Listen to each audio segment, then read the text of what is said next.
రాష్ట్ర విభజన సమయంలో కేంద్రం ఆమోదించిన వైజాగ్ మెట్రోకు ముహూర్తం ఖరారైంది. 46.23 కిలోమీటర్ల మేర 3 కారిడార్స్ గా రూపొందించే ఈ ప్రాజెక్ట్ డబుల్ డెక్కర్ విధానంలో నిర్మాణం జరగనుంది. ఫస్ట్ కారిడార్ స్టీల్ ప్లాంట్ నుంచి కొమ్మది వరకు, సెకండ్ కారిడార్ గురుద్వారా నుంచి ఓల్డ్ పోస్ట్ ఆఫీస్ వరకు, ఇక మూడో కారిడార్ తాటిచెట్లపాలెం నుంచి చిన్నవాల్తెర వరకు రూపుదిద్దుకోనుంది. వైజాగ్ మెట్రో ట్రైన్ ప్రాజెక్టుకు సంబంధించి మరింత సమాచారాన్ని మా ప్రతినిధి రవిచంద్ర అందిస్తారు. దశాబ్దకాలంగా ఎదురు చూస్తున్న విశాఖ మెట్రో రైలుకు ఎట్టకేలకు ముహూర్తం ఖరారైంది. అక్టోబర్ నుంచి పనులు ప్రారంభిస్తున్నట్టు ప్రభుత్వం ప్రకటించింది. దీంతో విశాఖ మెట్రో రైలు సమగ్ర స్వరూపంపై ఇప్పుడు సర్వత్రా ఆసక్తి నెలకొంది. మొత్తం 46.23 కిలోమీటర్ల మేర 3 కారిడార్లుగా ఈ మెట్రో రైలు నిర్మాణం జరుగుతుంది.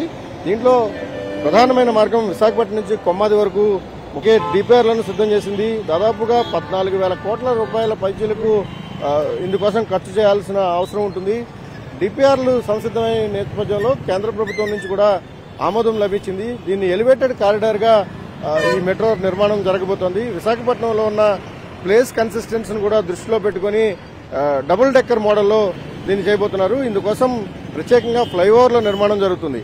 ప్రస్తుతానికి విశాఖపట్నం ట్రాఫిక్ విపరీతంగా పెరుగుతుంది. రోడ్లపైకి ఏటా వస్తున్న వాహనాల సంఖ్య కూడా అధికంగా ఉంటుంది.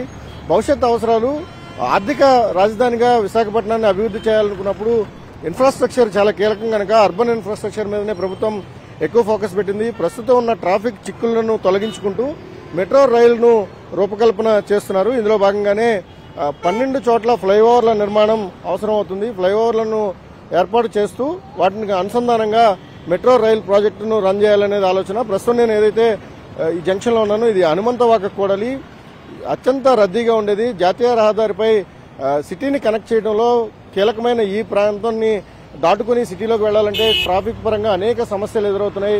వీటన్నింటికీ కూడా శాశ్వత పరిష్కారం చూపించడంతో పాటు భవిష్యత్తులో భోగాపురం అంతర్జాతీయ విమానాశ్రయానికి కనెక్టివిటీ అనేది కూడా చాలా కీలకం.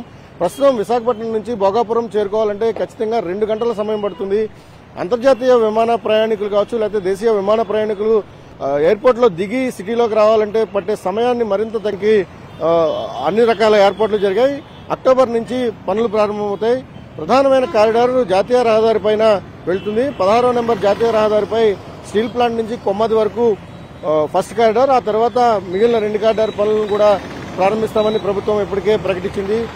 దాదాపు 14 నుంచి 18,000 కోట్ల రూపాయల ఖర్చును అంచనా వేస్తుండగా ఇందుకు అవసరమైన భూ సమీకరణ పైన ఇప్పటికే ప్రభుత్వం దృష్టి పెట్టింది. 100 ఎకరాలకు సంబంధించిన భూమిని ఇప్పటికే సేకరించి ప్రభుత్వం సంసిద్ధం చేసింది. ఓవరాల్ గా మెట్రోకి సంబంధించినంత వరకు గడిచిన కొన్నేళ్లుగా ఉన్న ప్రచారం కావచ్చు, లేకపోతే ఊరిస్తూ వస్తున్న ఏదైతే ఈ కీలకమైన ప్రాజెక్టు ఉందో కీలకమైన ప్రాజెక్టు పట్టాలెక్కేందుకు రంగం సిద్ధమైంది. ప్రధానంగా అక్టోబర్ నెలలో విజయదశమి రోజు పనులు ప్రారంభించే అవకాశాలు స్పష్టంగా కనిపిస్తున్నాయి. ఓవరాల్ గా విశాఖపట్నం మెట్రో రైలుకు సంబంధించి